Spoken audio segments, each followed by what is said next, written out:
E daí, tchê, muito bom dia. Tá no ar mais um Sinta-se Bem, último Sinta-se Bem de janeiro. Nosso verãozinho tá assim indo, né? E eu aqui, ó, pedindo que ele fique. A gente começa com chave de ouro o programa hoje com o Dr. Carlos Kuiven e papo sobre cirurgia plástica. Num clima tudo azul aqui pra vocês. Hoje tem a doutora Sala novamente esclarecendo todas as nossas dúvidas a respeito de direito de família no quadro Falando Direito. E aquele papo que a gente sempre gosta tanto sobre constelação familiar, que vocês sabem que sempre nos ajuda em alguma pontinha solta ou outra. E muito. A gente sempre tem alguma coisa para esclarecer com Claudinha Fortuna, né? Tá tudo azul por aqui, não sei se vocês notaram. Tá no ar mais um Sinta-se Bem. Não se admire se um dia um beija-flor invadir a porta da tua casa, te der um beijo e partir. Fui eu que mandei o beijo, que é pra matar meu desejo. Faz tempo que eu não te vejo, ai que saudade doce.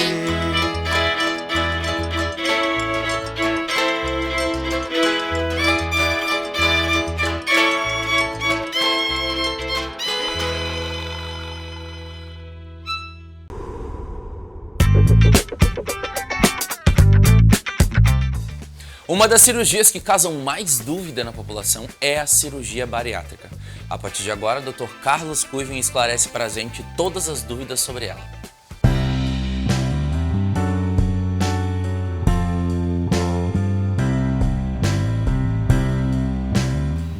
A cirurgia bariátrica se popularizou nos últimos anos. Isso porque ela ficou cada vez mais segura, né, Dr. Kuiven? Antigamente a gente escutava casos de que não era para todo mundo a cirurgia bariátrica, que tinha alguns perigos. Hoje ela é a solução para muita gente, para essa questão do sobrepeso, né, para pessoas que têm problemas de diabetes e outras questões. Ela se popularizou, não foi por acaso, assim, foi baseada em resultado, tá? Então, assim, no começo da cirurgia bariátrica, a taxa de complicações era maior, então, assim, as equipes no mundo inteiro estavam conhecendo mais o procedimento. À medida que eles foram pegando mais experiência, isso é um fenômeno mundial, não é só no Brasil. Os resultados foram ficando cada vez melhores e os procedimentos menos invasivos.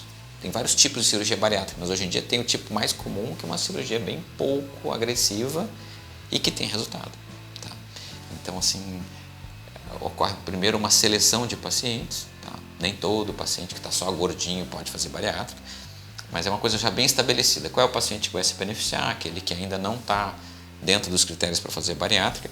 Então, depois que a pessoa entra dentro dos critérios, faz uma avaliação psicológica, passa pela equipe do cirurgião, passa pelo nutricionista, que ela está pronta para fazer, ela faz a cirurgia bariátrica, ela vai começar a emagrecer. Tá? Ela recebe normalmente. A cirurgia bariátrica normalmente é feita dentro de uma equipe multidisciplinar, então o paciente recebe apoio. Tá? Então, normalmente funciona super bem. Então, os pacientes emagrecem, muitos deles param de tomar medicamentos para diabetes, param de tomar medicamentos para pressão, é comum o paciente melhorar.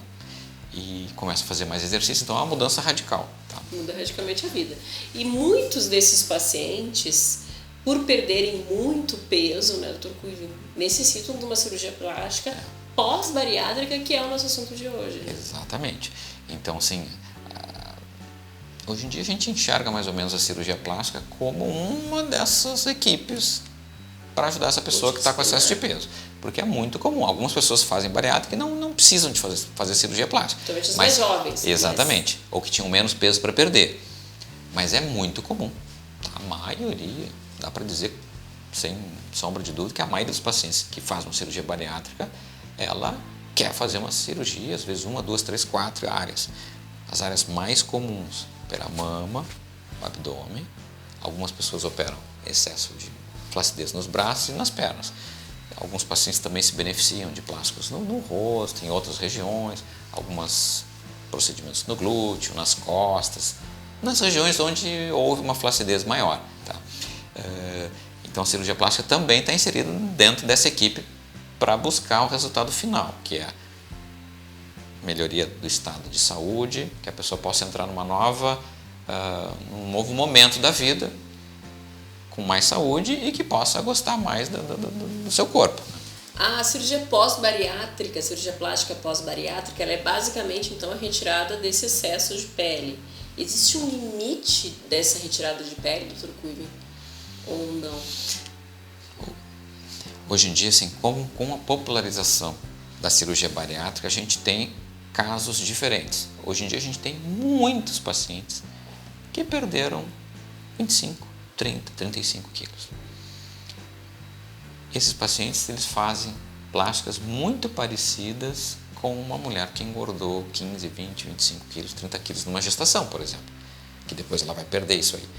Então, assim, são plásticas bem convencionais. Então, o paciente é tratado como se fosse uma pessoa que simplesmente perdeu um pouco de peso. Tá? Então, essa é uma situação normal, como se fosse um paciente normal, de cirurgia plástica normal. Existem pessoas que fizeram uma bariátrica e que perderam 50, 60, 70, 80, 90 quilos. Tá? Alguns desses casos a flacidez é maior e aí existem algumas técnicas um pouquinho maiores para tirar aquela flacidez que está num grau maior. Então, assim, são procedimentos às vezes com cicatrizes maiores. O maior exemplo é, por exemplo, se a pessoa tem uma flacidez menor no abdômen, ela vai fazer uma plástica de abdômen convencional com a cicatriz só dentro do biquíni, por exemplo. Uma plástica convencional de abdômen. Se a pessoa tem uma flacidez um pouco maior, a gente vai fazer uma técnica que a gente chama de técnica em âncora, que tem uma cicatriz dentro do biquíni e outra vertical no abdômen, porque a gente precisou remover uma grande quantidade de pele também no sentido vertical. Fica com a cicatriz. Fica com a cicatriz. Então, assim, nas coxas também. Tem plásticas de coxa que a cicatriz fica escondidinha dentro do biquíni, na virilha. Em casos maiores, precisa de uma cicatriz vertical em toda a região da coxa. Então, assim, para cada grau de flacidez existe um tipo de cirurgia. Então, assim, hoje em dia a gente lida com pacientes que fizeram uma bariátrica e que tem uma flacidez moderada. Tá? Nesses casos é praticamente cirurgias convencionais. E tem pacientes que perderam uma quantidade de peso muito grande. E nesses a gente reserva algumas técnicas um pouquinho maiores, principalmente em termos de cicatriz. Tá? Em alguns casos a gente opera 2 áreas ao mesmo tempo, mama e abdômen, braço e coxa. Em outros pacientes a gente faz uma coisa de cada vez. Tá? Para encerrar, o pós-operatório dessa retirada de pele é tranquilo? Como pouco tempo volta à vida normal? Depende um pouco da região. Tá? As plásticas de braço costumam ser bem tranquilas. A mama costuma ser bem tranquila. O abdômen já precisa 1 semana, 2, um pouquinho mais reservadas. Tá? Dependendo da plástica de coxas também, 1 semaninha mais paradinha assim, né? Porque envolve perna que a pessoa vai caminhar e tal, então acaba tendo que caminhar um pouquinho menos. Mas normalmente pós-operatório é normal. Vai depender se a pessoa vai fazer um procedimento ou 2. Obrigada pelos esclarecimentos.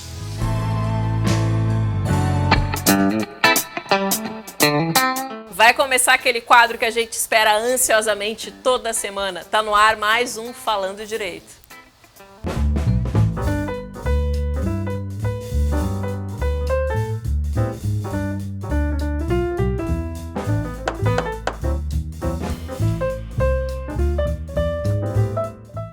Uma satisfação estar aqui novamente com vocês no nosso quadro Falando Direito. Hoje nós vamos abordar o regime de bens no casamento. Muitas pessoas vão de pensar, mas para que essa aula falar em patrimônio antes do casamento? Nesse momento nós temos que falar sim, para depois não só falarmos e brigarmos se não chegarmos num acordo pelo regime que queremos que seja corrido durante o nosso casamento. Nós podemos, e isso é muito importante que se lembre, nós podemos, na decorrência do casamento e na vigência do regime de bens, também entender que devemos trocá-lo. A lei hoje o permite. Então, há condições de, se o casal quiser, se o magistrado entender subsidiado bem aquele pedido, de alterar o regime de bens. Então, quando do casamento, nós temos 4 regimes de bens que nós podemos escolher. E um que não nos pode buscar uma decisão, porque ele é imposto. Ele é imposto porque é o regime da separação total de bens quando ambos ou um dos consortes já fez 70 anos. Aí há uma imposição legal. O regime tem que ser o da separação de bens. Isso dá margem a outro assunto, mas que eu não vou abordar hoje, que é uma súmula que rege diferentemente esse regime da separação de bens. Então, nos 4 regimes, o casal que se vai formar através do casamento pode optar pelo regime da comunhão parcial, que é o regime legal. Se eu não disser nada, qual o regime que eu quero que paute meu casamento, eu vou ter o regime da comunhão parcial, o regime legal. Também pode ser o regime da comunhão universal, que hoje não é buscado como o era antigamente. O regime da separação total de bens e o regime da participação final dos aquestos. Um regime novo, que não existia no nosso Código Civil e hoje existe. Vamos começar pelo novo, o que não existia. Esse regime da participação final dos aquestos, ele permite que cada um dos cônjuges adquira um patrimônio, administre os seus bens e no fim, quando houver a extinção do casamento pelo divórcio ou pela morte de um dos dois, nós com facilidade vamos ver, administrou tal bem, tem que fazer uma compensação, adquiriu isso, vendeu aquilo, vai fazer uma compensação final. No final é um regime híbrido e no final o que acontece? Se vai fazer uma comunhão parcial na realidade. Então vejam vocês, ainda há uma disposição no regime da participação final dos aquestos que diz o seguinte, que se houver na hora da feitura do pacto antinupcial uma opção por oportunizar que cada um separadamente compre e venda seus bens, isso é possível através do pacto. Então, o pacto é um instrumento legal que vai oportunizar que eu escolha um regime de bens para o meu casamento. O outro regime da comunhão parcial, que eu disse é o legal também, o casal vai dividir o patrimônio adquirido durante o casamento. Adquirido no nome de um ou no nome do outro. Adquirido com valores de um ou valores de outro ou valores de ambos. Não interessa. Aquilo que for adquirido na constância do casamento é dos dois. Só não o é aqueles bens que foram doados para aquele parceiro. É para ele a doação, então não comunica com o outro. No regime da comunhão parcial. Ou bens adquiridos através de herança. Esses também não se comunicam. Então, se eu sou casada pelo regime da comunhão parcial e recebi uma herança dos meus pais, é só minha. Esta eu não divido. Ou se alguém fez uma doação para mim, uma tia que não tem herdeiros e que de repente faz uma doação antes da morte, esse bem também não vai ser dividido. Então nós temos agora faltando o regime da separação total. Esse regime, ele dá margem a que cada um tenha o seu patrimônio e que cada um possa dividir como bem entender esse patrimônio para os seus herdeiros, desde que conserve a metade que é dos herdeiros necessários. Então vejam vocês, o cônjuge na separação total de bens, ele vai sofrer uma influência grave que a gente tem que atentar no caso da morte do outro, porque aquele que no casamento não recebe nada do patrimônio do outro, porque é casado com separação de bens, na morte receberá, será herdeiro. Isso é tema para outro dia. Então o que importa é que vocês gravem 4 regimes e um quinto que é imposto a quem tem 70 anos. E os 4, comunhão universal, comunhão parcial, separação total e participação final dos aquestos. Espero que vocês tenham entendido. Se não entenderam, deem um jeito de entrar em contato comigo, é muito fácil, que aí eu volto com o assunto ou esclareço a dúvida de um. Obrigada, foi uma satisfação. Até a semana que vem.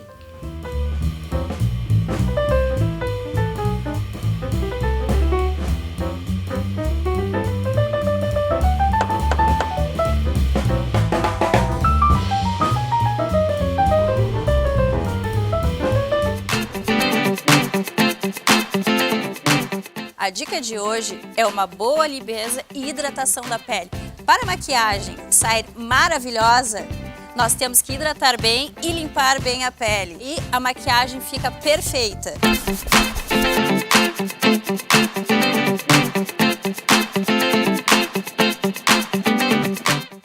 passo é a limpeza da pele e demaquilar a pele. Se a pessoa estiver maquiada, primeiro nós temos que demaquilar a pele da pessoa, usando um bom demaquilante para retirar a maquiagem e os seus excessos.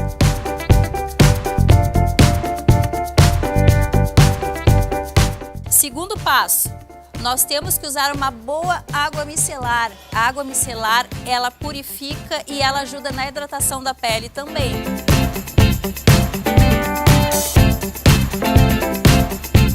Terceiro passo, eu usei a água termal. A água termal, ela é maravilhosa, gente, para ajudar na hidratação da pele e a purificar a pele também. A gente pode até dormir com uma água termal no rosto. Ela é ótima para várias coisas.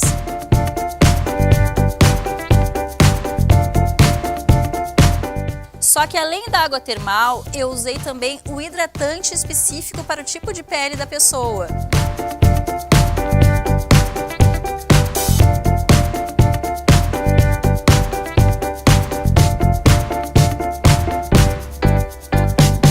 Depois que nós demaquilamos, limpamos a pele e hidratamos, nós esperamos a pele absorver bem todos esses produtos para depois iniciarmos uma boa maquiagem. Essa é a minha dica de hoje.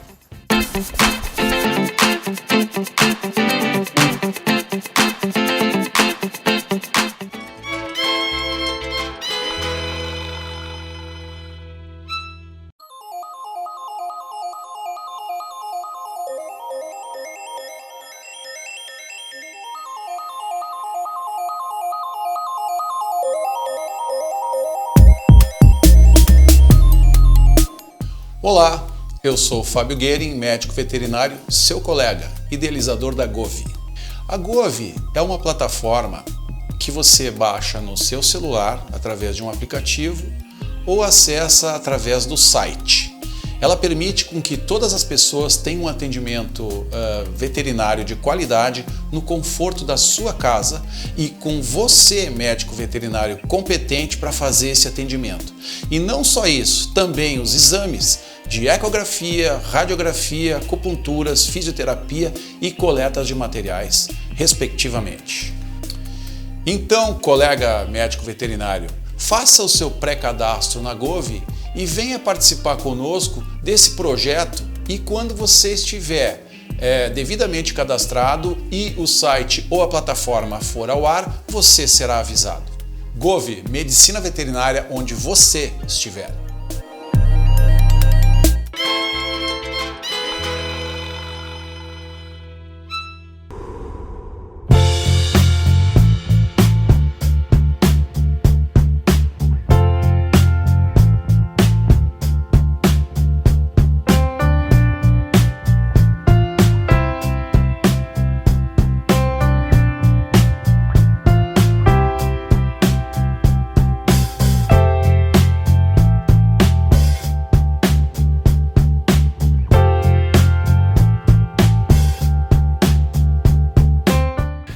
Jejum intermitente funciona?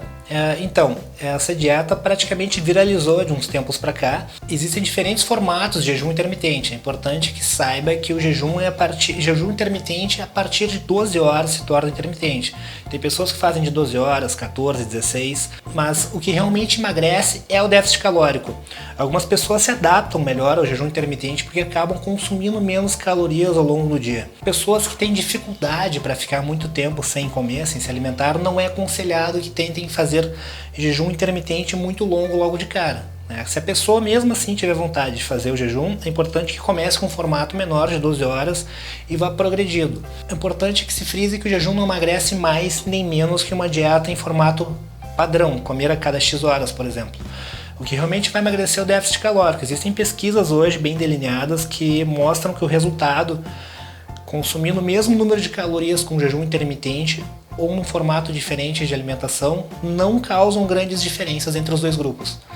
É sempre importante que se consulte um profissional para que ele adeque a dieta às suas necessidades.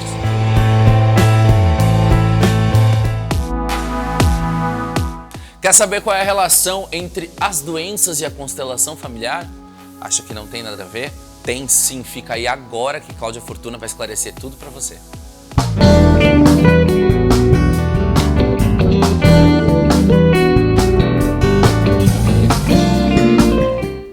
encerrou o ano de 2019, tem aquela música que todo mundo conhece, né?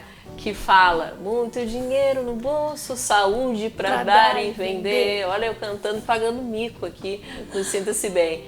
Mas dinheiro, geralmente, vem em primeiro lugar aí nas metas do ano de todos os anos, né? Ano de 2020.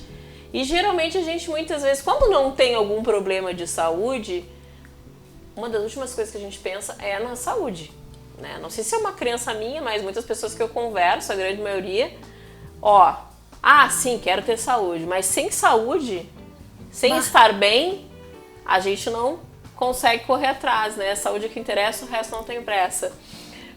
Eu gostaria de saber essa relação, Claudinha, da saúde e da doença também, por tabela, certo, com a constelação familiar, porque tem uma relação. Sim, tem uma relação.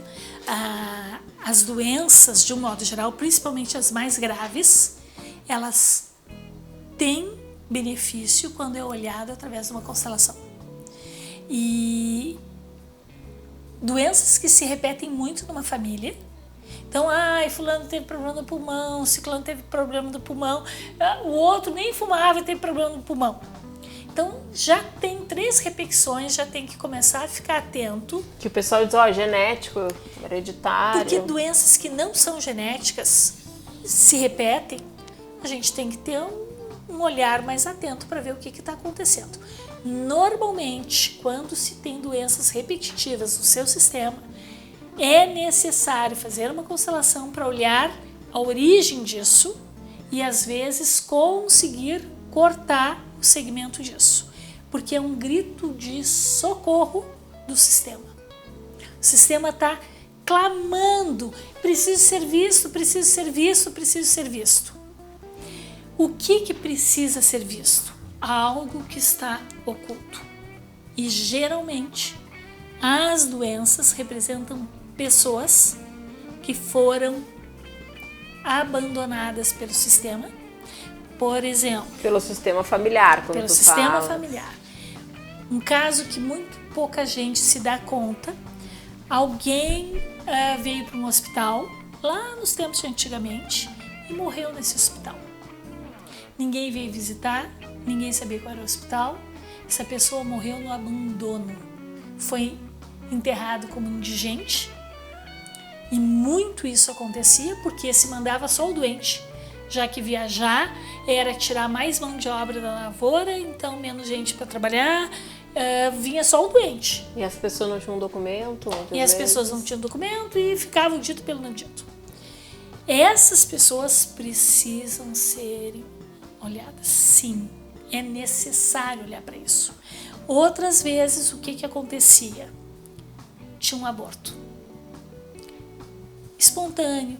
Ninguém vai ficar conversando com aquela mulher sobre a perda do bebê. Por quê? Porque é doloroso. Outras vezes era secreto. Uma menina engravidou, aí a família tira, manda para uma tia lá no sei lá onde, sim, que vai consumir com aquela gravidez, quer dizer, a criança vai nascer e vai ser dada aquela gravidez, sei lá para quem. O rebento não vai ficar na família. Então ficou toda aquela história escondida.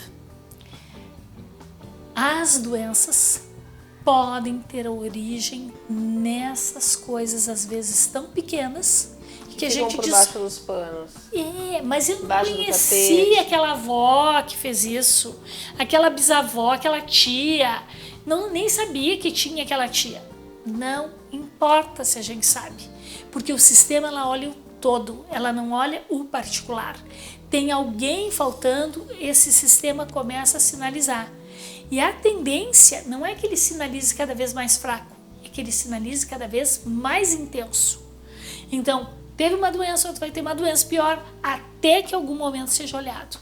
Porque quando é olhado e é incluído dentro daquela família, aquilo se pacifica e deixa de precisar ser visto. Essa doença acontece, Claudinha, só para a gente entender aqui, por uma falta de harmonia nessa constelação, nessa árvore, digamos ali, ela não flui de uma forma correta ou a gente acaba somatizando algo de um ancestral? Por exemplo, um banco, ele tem 4 pernas.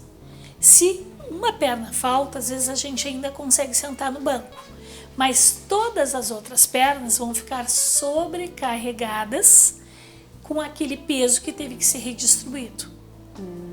Então, alguém vai carregar aquilo na nova geração. Então, a gente costuma ter uma frase na constelação que a gente diz assim: o que não é visto numa geração é pago pela geração seguinte. Então, se a gente não resolve um problema agora, a próxima geração vai ter que resolver. Muito bem, próxima geração não aconteceu nada. Tá no sistema ainda, alguém vai pagar essa conta. Olha só, Claudinha. E se ficou com alguma dúvida, constela. Constela. É indicado para todo mundo. Adorei, indicado. Claudinha. Obrigada pela participação. Muito obrigada.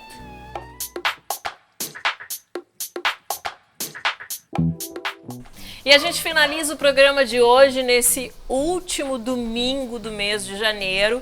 Escolhemos a cor azul propositalmente por essa data, porque eu e Cássio estamos em paz, toda a equipe do programa Sinta-se Bem, porque é um fechamento de ciclo no Canal Bá, depois de 1 ano e alguns meses, né, Cássio? Sério, tem bastante tempo, a gente está muito tempo. feliz.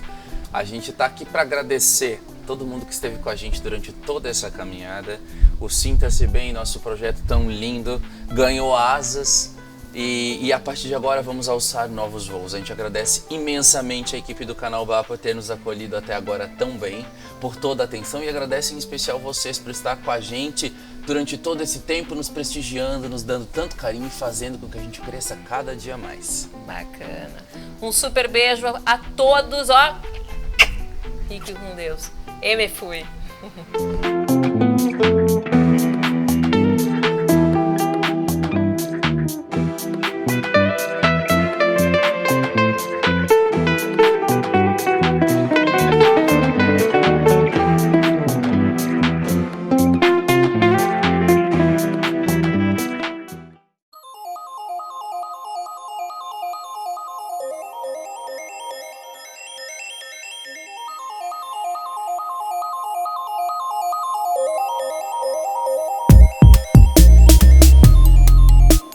Olá, eu sou Fábio Guerin, médico veterinário, seu colega, idealizador da Govi.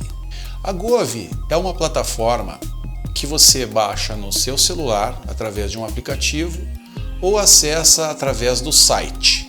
Ela permite com que todas as pessoas tenham um atendimento veterinário de qualidade no conforto da sua casa e com você, médico veterinário competente, para fazer esse atendimento.